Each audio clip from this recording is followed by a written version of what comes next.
Hello everyone, welcome to Painting Crafty, and today I'm going to be painting and crafting, and I'm going to show you how you can create an easy to create hydrangea using one brush and showing you how you can put it on a sweet little bunny and carrot wooden banner. Today I'm a part of a YouTube collaboration. We have three hosts today. We have Brenda with Rustic and Lace DIY, Christine at Divine Designs, and a special host, Emily at Farm Charm Chic. Now you're going to find the links to their channels inside of the description box, as well as a playlist for all of the other creators who are joining in today's collaboration on What Would You Make. Make sure you click that playlist at the end. I'm sure you're going to be inspired to create something with wood if you too like to create with wood and perhaps do a little painting. I can't wait to show you how I created these pretty little flowers using one brush.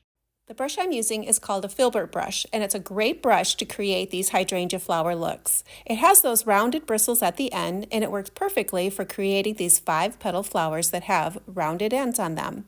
I double load my brush in 2 different colors, and then I start on the outside of my petal and pull it towards the center.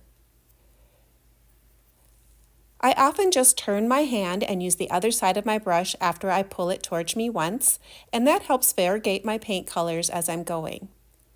To create this hydrangea look, I'm going to be going over my petal shapes over and over again and creating more of a cluster of flowers. And once I have those little clusters done, I'm going to take my stylus and my dark color of paint that I'm using for my centers, and I'm going to tap those colors into the center. Once that's done, it's going to look like it's a hydrangea. You can also use this brush to create leaf patterns as well. I double load it just like I did with the petals, but in shades of green, and I was also going to be using a light shade of blue for this particular hydrangea. I use it on the chisel end this time, where that's the skinny side up, and I pull my leaves using the chisel end of my brush. You can also tap little tiny patterns of leaves to create little tiny leaf patterns, and you can also use that to create little flower buds for your flowers as well. I was going to be creating a banner for my fireplace, and I wanted to create something fun for spring, so I decided to create carrots and a carrot bunny. First I drew my pattern on a 1/4-inch plywood, and then I cut them out on my scroll saw. A scroll saw is the simplest one for me to use. It's kind of like using a sewing machine, so I feel most comfortable using that particular saw. Once I had my items cut, I gave them a sand, and then I applied, for the orange color, I used the Waverly paint called Pumpkin, and the white top part of my bunny, I used the color Plaster. I did do a sand in between each coat of paint, and the white took at least 3 coats on the top. To create the lines in my carrots, I used a pencil called a Woody. It's a water-soluble crayon, and it works great for these little mixed media pieces. I forgot to film it, but I did start out with doing an undercoat painting on my carrots and my bunnies underneath where I was going to be putting my hydrangeas. First I started with kind of a brown little mud ball, let's just call it a mud ball, because that's what it looks like, and then I put some dark green leaf shapes underneath. And then I let that dry, and then I was going to be putting the exact shapes on the top that I wanted. I'm using a Filbert brush here, and I'm painting my leaf patterns on first. I put the leaves on first because I want the petals of my flowers to go on top of the leaf patterns.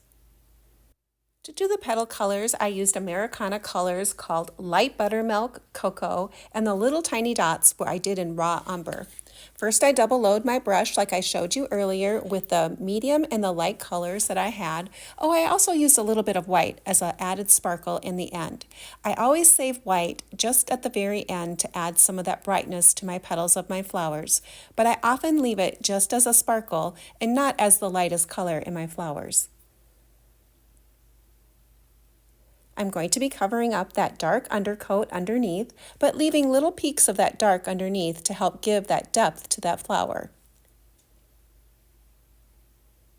So I'm just turning my hand again with the colors, adding that variegated look. And on the edges, I'm doing partial flowers, like the center would be towards the edge. I'm going to be adding that small little dot to the edge to make it look like the petal is turning around my carrot. As you can see, I'm just layering my petal shapes on top and filling in my color, making sure I have a nice blend of colors on the very top. Adding that little sparkle of white and my light colors on the very last. I'm going to be using the end of my paintbrush for this particular, adding the dark centers to it. This particular paintbrush has a small little tip, so I can use it for that, but a stylus does work the best on these small little dark areas. By popping in that little bit of dark, it's going to read like it's a hydrangea. While my item is still wet, I want to go ahead and scratch in some pencil line and add some little bit of drawing quality to this piece. I was making a mixed media piece, so I wanted to go ahead and add some pencil marks to it.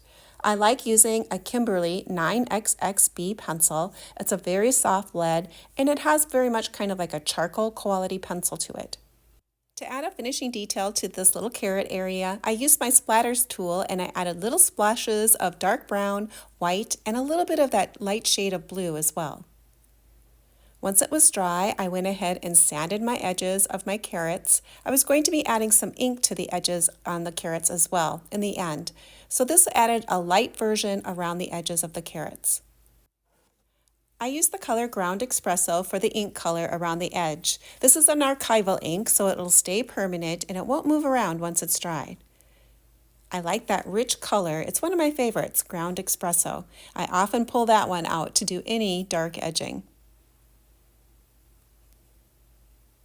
Now it's on to creating some whimsical faces for my bunnies. I'm going to be starting with the nose. I often start with the nose. It helps me center up my face if I have the nose on first. I'm going to be creating an upside down triangle, a simple little muzzle underneath, and drawing the eyes in an oval shape with the tops of the eyes facing in and the bottom going out. I like the look of that whimsical eye style, and it's often a shape I use for my whimsical characters. To paint the eyes in, I'm going to be using black.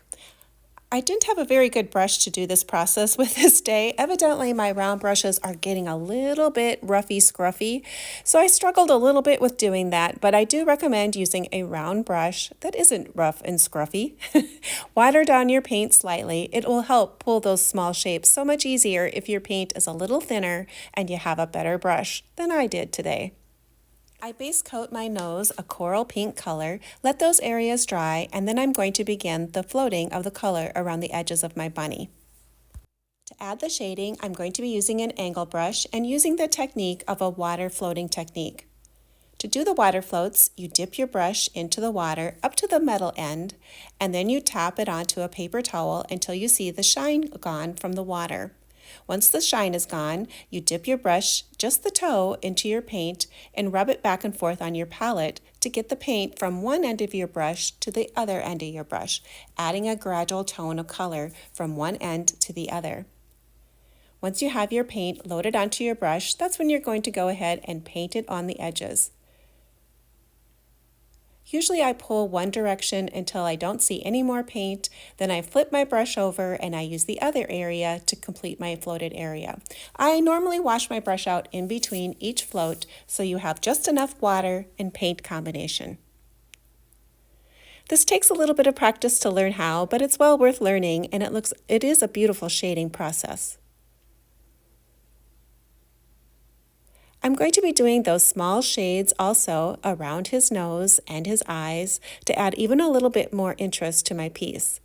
I'm picking up a little darker shade of brown, and now I'm going to go ahead and float that color around my nose. By adding the little bit more shading around the nose, it's just going to add the extra depth to this piece. A little bit of paint really does make a difference, so adding those little areas makes the depth to these pieces come together. I'm also going to do that darker brown color on the outside of my eyes. When you get to the bottom of your eyes, you want to do just a small float there. If your circles are too dark, it is going to look like your bunny had kind of a hard night. So you don't want too heavy of dark circles underneath his eyes, and I only go up just about to the middle of the inside of each eye. I'm picking up a rosier shade of red, and I'm going to float that around the inside of my nose. So there's a shaded color around the nose, and I also have a shaded color on the inside as well. Now to do the eyes, to add a little bit of a highlight, I'm using a light blue color and adding the smallest little float on the outside of the eyes. I'm going to let that dry and I'll add another white highlight to the center of my eyes as well. Now it's time to add a little bit of blush work to those cheeks. I often take a scruffy brush, take some of the paint off on a paper, but I also do it on my hand. And when I feel that it's dry on my hand, I know I have enough removed and I can go ahead and create those light blushes of color. I added the blush on his cheeks and on the inside of his ears.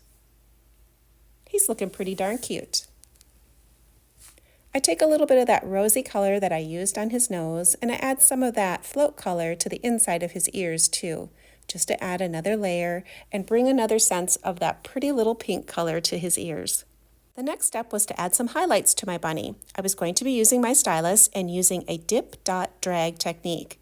First, you dip your brush into the paint, make a dot, drag it, and you can add a couple little dots off to the side.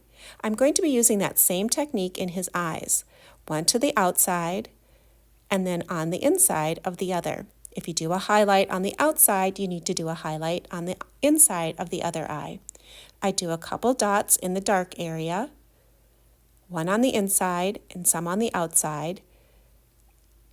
I add a few little dots to his cheeks, and those little highlights just bring this guy to life and add those twinkle to his eyes.